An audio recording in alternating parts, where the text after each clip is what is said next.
Hey everybody, thanks for watching. Now, this is a topic that I've been wanting to get into for a while now, but wanting to talk about this whole issue of slavery. Now, when a lot of African Americans start to talk about slavery and the civil rights movement, for some reason people get offended. A lot of people say, hey, you know what? The Africans did it to themselves. They enslaved other Africans and they sold Africans as slaves, so it is their own fault. Now, I will say this again. Unfortunately, when African Americans look back at Black history, we find the terrible things that has been done to us by the white race and by the Arabs. Now, do I blame the white people of today for slavery? No, I do not. Do I blame them today for the state of African Americans today? No, I do not.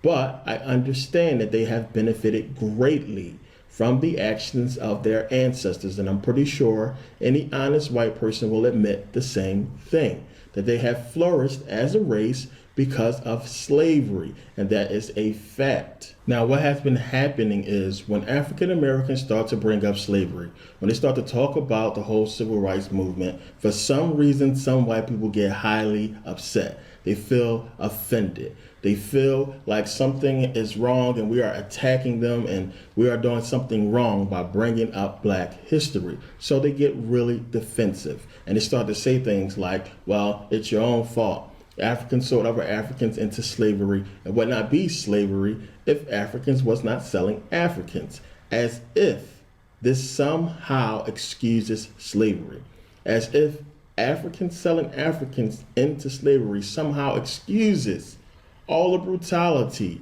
all of the rape, all of the murder, all of the hanging and castration of slavery, as if this excuses it all. So now understand, there is absolutely no reason why any white person today should feel morally responsible for slavery. That is ridiculous. You had absolutely nothing to do with it. So to get so upset and to feel offended when Black people are simply talking about Black history is crazy. There's no reason for all that guilt when you had absolutely nothing to do with it. I think that's a racist thing to say, that it's your fault. You're responsible because you sold slaves. Now, if I come to you and I buy a car from you and I use that car to start running people over and killing them, should you go to jail with me? Should you be put on trial with me? Of course not. That is ridiculous. You had absolutely nothing to do with what happened after the fact. This is the same thing with slavery, and there's more research that needs to be done into this topic, and that's one of the reasons why I'm doing this video. But to say something that is, to me, really highly racist, to say something like, well, it's your own fault. That is like me. You ever see one of these murder-suicides? You know, when a husband, he goes home, he kills his wife, he kills himself. That's like me going to his son or his daughter later on and saying, hey, it's your own family fault. Your dad shouldn't have been crazy. Or it's your own family fault. Your mama shouldn't have been a whore. That is crazy. That is highly insensitive. What if I went to Chris Benoit's family and said, hey, it's his home fault. It's his family's fault for him being a wrestler. They shouldn't let him be a wrestler because he went crazy and he killed himself and he killed his family. That is highly insensitive for a person to say. That is highly racist for people to sit up there and say, hey, you know, even though we murdered y'all and we castrated y'all, we hung y'all, you know, and we set y'all on fire and we took your babies from you and we destroyed your language and destroyed your history, that it's your fault. All of those things are your fault because you sold a slave. So now there's absolutely no reason why African Americans today should be holding the white people of today accountable, morally accountable for slavery. That is crazy. They had absolutely nothing to do with it. They were not even born yet. There's no reason why white people should be saying something so as insensitive as something as racist as it is your own fault. It's your own fault that you sold your own people into slavery when we had absolutely nothing to do with it. And this doesn't excuse slavery at all. It is something that you ever see a person when you catch them in a lie or you catch them doing something wrong, that they get defensive. They try to find something against you. They try to turn on you in some way. When you catch somebody lying, you say, hey, you're lying. And they get all upset because you caught them in a lie. This is the emotion that we get from white people who get so defensive about civil rights and slavery. They get all defensive as if we caught them in some kind of lie or we caught them with their pants down. Why get so offensive when you had absolutely nothing to do with it? Why feel offended? Why go on the offense and say something as crazy as it's your own fault? This is something that needs to stop. But now, let's address where did this whole thing come from? Because when I grew up, I'm talking about elementary, middle, high school, all the way up until college, I never heard it. Now, I remember reading the history books in junior high school and high school about slavery. I remember looking at the history books and not seeing anything in there that says that we are responsible for slavery, that slavery took place because Africans sold other Africans into slavery. I never read that in high school, never read it in junior high, never read it in college. I have never heard of it. Now, I'm pretty sure that the historians, that the school system would not miss the opportunity to educate African Americans on the fact that we are somehow responsible for slavery if that was the case, if that was the truth. If we are somehow responsible as a people ourselves for the whole issue of slavery, I'm pretty sure we would have been taught that in school. Now, the reason why we was not taught that in school is because it is a bunch of bull. There's a lot more to the story. Now, this is the whole purpose of this video. I had to really get into this because it's a history behind slavery that people need to understand so they can get the actual information, the factual information, and not just look at what somebody else is saying. Now, there have been books that have been written about this subject, but none of the authors, none of the historians has concrete evidence or proof that Africans sold other Africans into slavery in a way that makes it like we were selling our brothers and sisters into slavery, that we were selling our relatives into slavery. There's much more to the story. There's a lot more that people need to understand that took place back then. Now, another reason why people are talking about this whole, Africans enslaving Africans and Africans being responsible for slavery is because of this man, Henry Louis Gates Jr., who was a sellout, who was an agent, who was a Harvard professor who came on C-SPAN. This African-American man, a Harvard professor who came on C-SPAN and said that slavery would not have happened had Africans not sold Africans into slavery. And that is crazy. He used his show on PBS about, tracing back your roots. And he told Tom Joyner that his ancestors was enslaved by other Africans. He said the whole story that we've been told when we grew up, that, the white man pulled up in the boat and he hopped out and threw the net over the black man. He said that whole thing was a lie and that it was Africans selling Africans into slavery. And we are the reason why slavery existed. This is absolutely crazy. And you will see in this video as I go along, as we get into this history, why that is a sellout thing to say and why he is completely wrong, this Harvard professor. So now let's get into this whole madness. Now, did the Africans walk up to the white man and say, "Excuse me, white man, but I have some other Africans over here that you can purchase as slaves. They'll do whatever you want them to do, and you can do to them whatever you want"? Did that happen? Of course not. Anybody who understands business and how a business works, there's a thing called supply and demand. Now, if there is not a demand for what you supply, then you cannot supply it. Now, there was a high demand for slaves during this time. Obviously, there was a high demand. The New World was being discovered, was being populated. There was a high demand for slaves all over the place. So you cannot supply something if there is not a demand, period, point blank. So if you don't want it, then I can't sell it to you. I can't give it to you. I can't sell it to you if you do not want it. That's period, point blank. But now let's go to the beginning. Let's look at this thing from the beginning. Now, a lot of people will go to the Arab slave trade and say, you know what? The Arabs was the first ones who started enslaving people. And this is a big misconception. Yes, the Arabs did have a whole big, sub-Saharan slave trade, and it was huge. But slavery has been going on, as you know, for thousands of years, for a long time. Slavery was a normal thing. It was a result of war.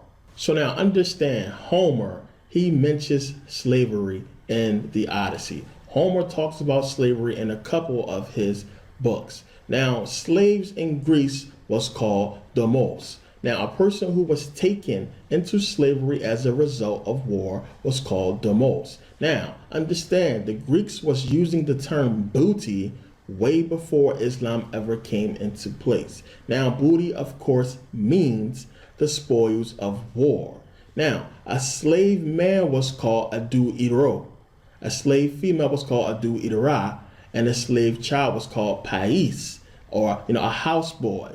But slavery has been going on for a long time. Herodotus talks about it. A lot of people talk about slavery because it was a normal thing. Now, when the Persians came and took over ancient Egypt, they tried to enslave the Egyptians. Now, understand, the conqueror always enslaves the conquered. That's just how it goes. So a lot of those soldiers, as a result of war, if they didn't, join that army, they were either killed or sold into slavery. It's just what took place. It was the normal thing. And you got to think about it. When you're taking over somebody's land, you're going to be there. The people are going to be there. Now, all these people are now a result of war. They are prisoners of war. They can either go about their lives normally and listen to the new ruling elite of the civilization, or they can be slaves and sold into slavery or killed.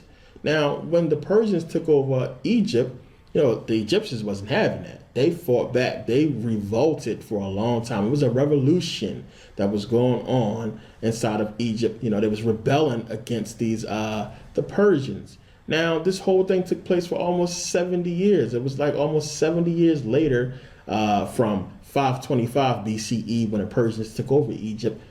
It took them over 70 years almost to actually get complete control of Egypt, because the Egyptians wasn't having that slavery mess. They wasn't having it, and they fought back. Now, once they finally got control of Egypt, they didn't have it for a very long time, of course, because Alexander and the Greeks came and took it away from them.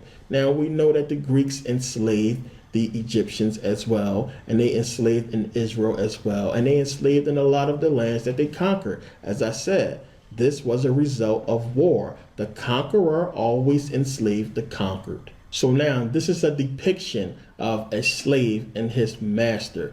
This is on a calyx crater, which is basically a wine bowl. This is in the Louvre Museum in Paris. It's dated between 350 and 340 BCE. It is Greek. So we can see that we have not just this depiction, but other depictions of slavery taking place in ancient times. Now, when the Romans conquered the Greeks, they enslaved the Greeks. So we have white people enslaving white people. So, of course, as I said, slavery was a normal thing. The conqueror always enslaved the conquered. Now, what they did with a lot of the Greeks is they assimilated the Greeks into the Roman army. So this was the things that was taking place back then. We got to look at history and see how slavery began. And one, it is impossible to really tell when it began, because it has been going on for a long time, and not just with African people. So now understand, all the way from 92 BCE to 629 AD, the Romans was at war with the Persians and the Arabs. And we know that this whole war ended in a status quo antebellum, as I talk about in previous videos. So now understand, about 30 years later, the whole Arab slave trade began around 650 AD. So before this time, slavery was a normal thing. It was a result of war. The conqueror always enslaved the conqueror, as I said. But once the whole Arab slave trade began, they changed the game. The Arabs took slavery to a new level. They began enslaving people at random. They just went into places and they took over and they enslaved people. There was no major battle or war going on. They was just enslaving people and selling them. You have to understand that a lot of empires was growing. The whole Ottoman Empire went up so fast because of slaves. Now we also have to look at the whole Byzantine Empire as well. they grew so fast because of slave labor as well. But now you have to remember, the Romans was in a long war with the Arabs and Persians. So they could not just sit back and allow their enemy to gain so much wealth and power due to slavery. They had to do the same thing. They couldn't stop them. They didn't want to go back into a long war, so they had to compete. Everybody knows in business, when your competitor is doing well, you have to keep up with your competitor or he will overtake you. So the Romans had to get into slavery as well. They had to get into the whole business. Now, the Jews did as well too, because remember, the Jews was not sitting with the Romans. Once the New Testament came, the Jews separated. They wasn't dealing with the whole New Testament. So the Jews got into the slave trade as well very hard. So when we look at the empires that was growing up around this time, it's surrounded by slave labor, and the slaves was building empires, and it was big business. It became big business and it grew, and it still is a big business today. So now, if any of you are old enough to remember 1985, I was only 3. Pope John Paul II, when he went into Africa, he apologized publicly for Rome's involvement in the slave trade. He apologized for the Vatican's involvement in the slave trade. Here's the article. You can go and still read it today. Now, a lot of people wanted to throw the Jews under the bus by themselves for the whole slave trade. We already know the Arabs' involvement in the slave trade, but the Arabs was not on the stage. You know, they wasn't in a position as the Jews, and of course the Romans are in, then and today. Now, a lot of prominent Jews, a lot of Jewish scholars, they came out and they wrote books about the Jewish involvement in the slave trade, and that the Jews was one of the main contributors of slaves. They was one of the main people who had ships, and they ran routes to the Caribbean that, pushed slaves and sold slaves. Remember, Louis Farrakhan came out with a book that included the secret relationship between blacks and Jews. So a lot of people were speaking out about this whole slave trade. A lot of books was coming out, and Rome couldn't hide their involvement in the slave trade. So of course, John Paul II, Pope John Paul, came out and said, hey, we apologize. At least he apologized. I got to give him that much. But he had to apologize because the truth was coming out, and a lot of people started to get into this whole matter of, who did what, the whole slave trade, how it happened, who was involved. And you have to look at history, and you can clearly see the Jews' involvement in the slave trade, which was a huge involvement, the Roman involvement, of course, and the Arab involvement, and the European involvement. So now, this whole thing is going to bring me into that whole subject, the whole European involvement in slavery, because you have to understand that once the New World was discovered, once they started discovering the Americas and going into, South America, into America, there was a huge demand for slaves because they was building. They needed slave labor. I mean, why pay all these people to help you build stuff when you can buy a bunch of slaves and you ain't got to pay them nothing? So now this is going to bring me into the whole reason why a lot of white people are saying that Africans sold other Africans into slavery. You have to understand, as I said, when the New World was being established, when America was being set up, there was a high demand for slaves. So the Europeans went into Africa. They went in under the disguise of religion. They went in there saying they wanted to spread the word. And to the chiefs and to the kings in those villages who allowed them in, they started to give them gifts. The ones who they can communicate with, they gave them gifts, they gave them presents to come in there and allow them to set up churches. Now, understand, a lot of tribes did not allow them in there. Tribes like the Ashanti, any white man that stepped foot on Ashanti territory, they was killed immediately. A lot of tribes did not allow them in. So for the tribes who did allow them in, when they could communicate with those kings and with those rulers of those villages, they would give them gifts and try to butter them up and then pay them to allow them to establish a church or some kind of, place where they can sleep to, teach the word. So now understand, when African tribes went to war with other tribes, they didn't always kill the tribe members. A lot of the tribe members who survived, they kept as prisoners of war, and they became servants to that tribe who they was fighting against. So now it's just like what was happening during ancient times. You go to war, you get conquered, then you become a slave. Now, if you get trapped, if you come to try to kill me in my house, you come and try to kill me, and I beat you and I defeat you, today we'll call the cops on you, you get locked up. Those tribes, they kept them in those villages, in those towns. They kept them and said that, hey, now since you tried to kill me, you killed this guy, you killed that guy, you killed that guy, you wounded this guy. Instead of me just killing you, guess what? You're going to serve these people. This is how you're going to pay back what you have done. You're going to serve these people. You're going to become a prisoner of war. So understand, this is something that has been going on long before the white man ever set foot into Africa. It's how it was done. The Africans had traditions. If you saved a person's life, then you owe them your life. You would basically become their servant until they release you from that debt, or until you save that person's life. It's just how it was done. The African tribes had customs. They had things they was accustomed to long before any white person stepped foot into Africa. There's something you need to understand, that tribes was doing this. They was enslaving other tribe members. They was not enslaving their brothers and sisters. It was not enslaving people that they knew. They was enslaving their enemies. Every single civilization on this planet has went to war with its own people, period. White people have went to war with white people.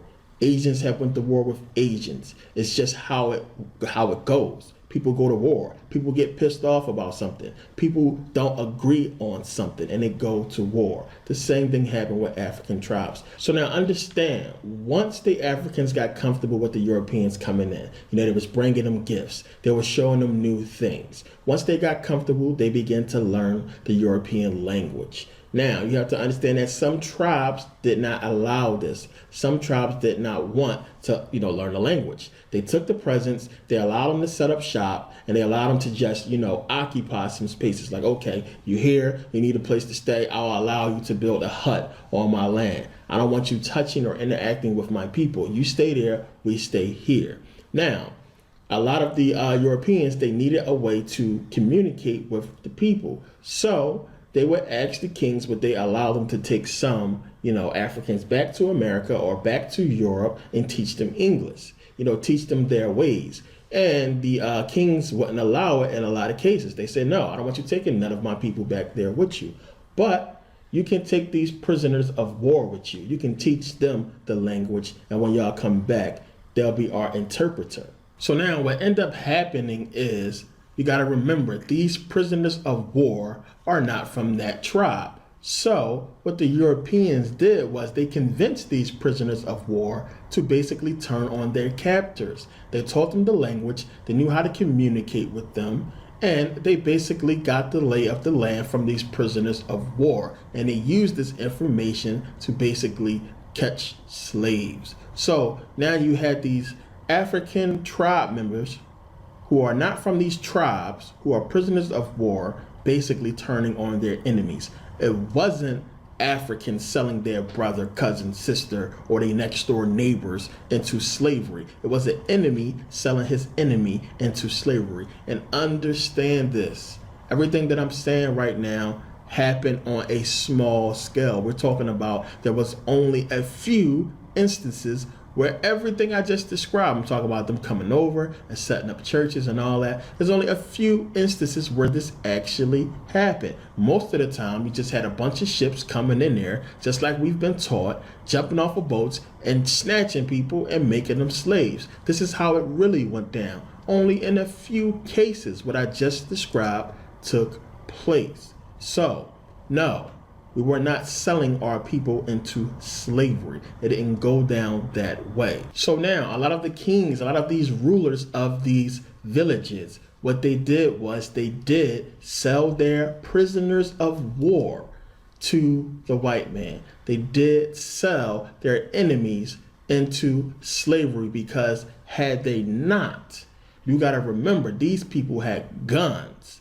The tribes didn't have guns. Had they not sold their enemies to these Europeans, they would have all been enslaved. So they did what they had to do. And in a lot of cases, it didn't matter who sold who. They all became prisoners of war. They all became slaves in a lot of cases. So again, no. Africans did not just go around selling their cousin, brother, neighbors into slavery. They sold their enemies. And in a lot of cases, they sold their enemies into slavery under duress, under protest. They had no choice. Now, we all know about a lot of the trade routes. I mean, when you look at how many trade routes was coming in and out of Africa, they had to do this on the coast, which is why I said that this happened in a few cases, because they could only go but so far into Africa to catch slaves. If they weren't in any deep, they was doomed. They wouldn't made it out of there alive. So it had to come to the coastline and go to these villages on the coast to get slaves. So it depends on who you was involved with or where you was coming from, which trade route you took. So now we all know about the Dutch. The Dutch had a heavy, huge involvement in the whole slave trade. We know about the Dutch East India Trading Company. It was one of the largest trading companies in the world at that time. So now understand, the Dutch East Indian Trading Company used a lot of slave labor. There was a huge corporation. They was considered the first multinational corporation in the world. They was huge. They was so huge that they had their own coins. Now, usually a monarchy or a country strikes their own coins, but this company had their own coins. They was the first company to actually sell stock in their company. They had a monopoly on the whole spice industry, the Dutch East Indian Trading Company, and of course, they had a lot of slaves. They had almost 3,000 ships.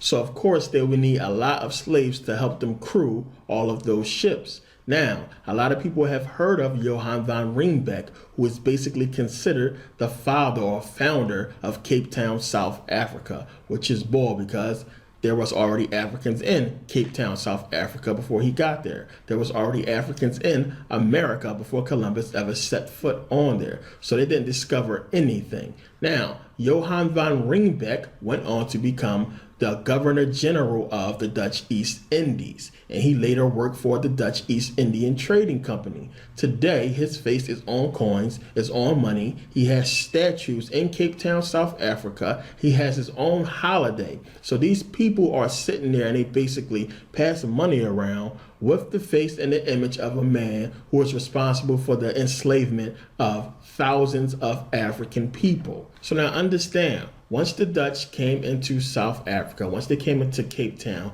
and began to set up, their city, what they used to do was they used to accuse a lot of the Africans in these villages of stealing cattle, of stealing things from them, so they can get into confrontations and take a lot of them as slaves. These are some of the tactics that was used back then for them to get slaves. So understand, this whole thing with slavery did not begin because Africans sold Africans into slavery. This was a supply and demand business, plain and simple. Now, it wasn't that Africans was walking around saying, hey, I got Africans for sale. It was the simple fact that Africans had prisoners of war and that the Europeans and the Portuguese and the Dutch can use this to their advantage to try to maybe get them to sell these prisoners of war to them. So now, one of the people we can point to prove that this wasn't a simple matter of Africans enslaving Africans is Queen Nzinga.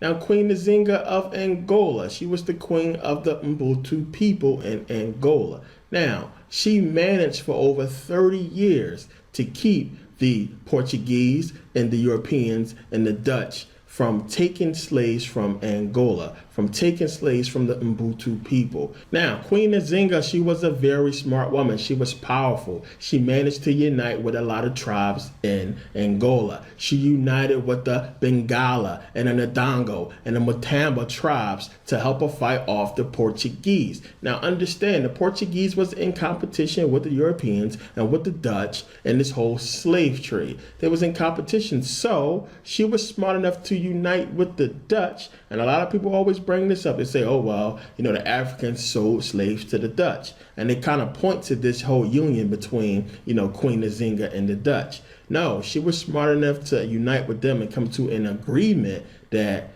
if the Dutch can't have slaves, make sure that the Portuguese can't have slaves and nobody else can have slaves. So that was the agreement. It wasn't that she was selling slaves or what have you. She was actually taking in runaway slaves who ran away from the Dutch and from the Europeans. She would take them into her tribe. So she wasn't selling slaves, and they wasn't selling slaves to the Dutch. So let's kill that noise. Now, what happened was she would go to war with the Portuguese along with those other tribes and the Dutch, and they would fight off the Portuguese. Now, she actually has a statue still today in Angola. Now, we know that the Portuguese eventually defeated the Dutch down in South Africa, but, the whole revolution happened, and Angola became free. I think it was 1975 when they got their independence down in Angola. So now this whole thing about us selling each other into slavery is bull. We can kill that noise right now by looking at actual history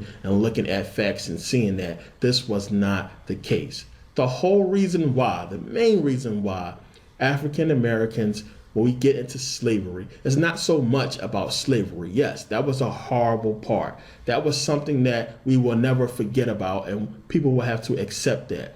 It's what took place after slavery that affects us as African Americans today more than anything else. Most of us understand as African Americans, we did not go through slavery. We did not have to go through it. Our ancestors did. But we can see and we can look at our situation today as a people and say that, hey, because of slavery, we are here. Now, a lot of white people will say, and a lot of people will point to, the slaves being free and point to, hey, well, you guys were free. And we have a lot of programs that can help you out to where you can get into a better situation. But let's be real. These situations are controlled by people who have hatred towards African Americans. It's just as simple as that. These were the things that was taking place after slavery. So when white people sit up there and they say, well, you enslaved yourselves, this and that. Well, you were set free. Well, when we were set free, we had the whole civil rights movement. We had the whole Jim Crow law. We had so many things put in our way. Just think about it. We done went through hundreds of years of slavery to get set free and still have to go through bigotry and racism and Jim Crow. Like it's some kind of sick game. So yes, part of the reason why a lot of African Americans are upset is because of what took place after slavery. We talk about from Black Wall Street all the way up to the civil rights movement, everything that happened in between. With, Marcus Garvey and Dr. King and Malcolm X and so many of our leaders being assassinated, all the stuff we had to go through. And then today when we look at, cops, white cops killing black people, shooting to death, and you can't look at all these things and then look me in the face and just say, it's your fault. You did this. Everything that happened after slavery, we're talking about teenagers being hung in the streets by white mobs. Emmett Till, what they did to him. Teens being burned alive in the street. People being hanged, women being hanged. White people killing their own people because they wanted to help us. These are things that we look at and we can point to and we have every right to be upset with. Because we can look at them and we can look at our situation today and say, you know what, this was only 50 years ago. It's a lot of these racist people still here and they are still in positions of power and they are still holding us back. Yes, it is a lot different today. We can do a lot better today. And there are some things that we need to do ourselves as African Americans to make our situation better. But we will not forget the past. We will not forget why we are here. The whole purpose, the whole result of slavery is us. We would not be here if our ancestors was not enslaved. I'm talking about we wouldn't be here as far as our situation today, not our presence. We were already here in America, as I said. But when we look back at our past, we can see as a direct result of slavery, our situation. So when we get upset, we're not coming at the white people of today. Yeah, a lot of white people of today might get that backlash when they say stupid stuff like it's your own fault. Or a lot of racist white people going to always get that backlash when they say anything. But we're not coming at the white people of today, because any sane African American can see that you guys had nothing to do with it. It's a lot of white people out there who have had our back, who has been protesting with us, who has been helping us out through this system for centuries, for a long time. So we can't just turn our back on every single white person and say that every single white person is bad. It's just a few. Now, I have been in debates with white people who have brought up this subject, and it's one of the reasons why I wanted to do this video, so people can see the truth and understand. You need some education. You need to do some more research and find out what really took place with this whole slavery issue. It had nothing to do with Africans simply selling Africans into slavery. That does not justify the acts that took place within slavery. It doesn't justify it at all. Now, it's a lot of things I didn't get into in this video because this whole topic is just a ridiculous thing to talk about. It's ridiculous for somebody to bring up and just say that, hey, you know, you did it to yourselves. Slavery happened because you sold your own people into slavery and you should just deal with it. It's your own fault. It's a ridiculous thing. So I ain't want to make this video too long and get into the whole thing. I ain't want to get into Ghana and the whole Salaga slave market. I ain't want to get into the Songhai Empire in 1591, the war with the Europeans where they lost and went into slavery. I ain't need to get into all these things because we know about this. We know about these things. We know that there is no way that slavery happened because Africans sold Africans into slavery. So for people like, you know, Henry Gates Jr., whatever the hell his name is, this sellout to say something like we started slavery because we sold slaves, it's just crazy. And for the people who say, you know, slavery began because we sold ourselves into slavery, I had to do this video so we can shut these people up because it's ridiculous. These Hebrew Israelites, they should be ashamed of themselves coming out saying, you know, agreeing with this whole thing. You know, you Negroes sold yourselves into slavery. They say it all the time. Oh, the Hebrews were sold into slavery by other Africans. That's one of their claims to fame, these Hebrew Israelites. But I already went through that whole thing in my previous video. But it's a ridiculous thing to even say. To even just, you know, come out and just, you know, try to explain, because you can't explain it. There's absolutely no proof. There's no proof at all that slavery began because of this. So, had to do this video. I didn't want it to be long. I wanted to give you that brief history, that little bit of information, so the next time somebody brings this whole thing up, you know exactly what to reference, you know what books to point to. Now, I want to thank everybody for watching, and I'll see you next video. Like, comment, share, and subscribe if you haven't subscribed. I'm on Facebook as well. I'm going to put a link in the description. And thanks again.